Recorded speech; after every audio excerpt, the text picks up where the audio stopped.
Guys, update natin yung ating alaga. So yan, mga 2 months na guys, hindi na siya nagko-collapse. So good to see him. Sana maging okay na siya.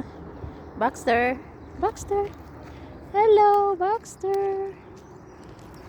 Oh, hopefully, pero pa rin, maintain pa rin yung kanyang gamot. Kasi nga na siya, lifetime hanggat hindi naoperahan yung kanyang heart. So, ganyan. Ella Baxter, let's go! No, stop leaking.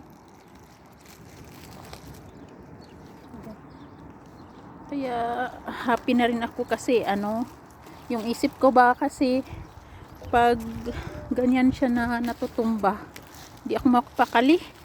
Hindi ako makagawa ng maayos ng trabaho ko. Kasi siya lang naisip ko ba. So, hindi ko siya maiwan sa labas kasi nga baka mahulog sa swimming pool. Tsaka malumos.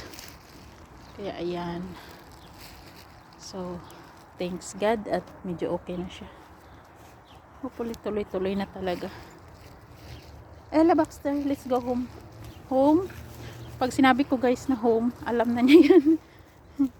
Nasanay na siya. Let's go. Bye guys.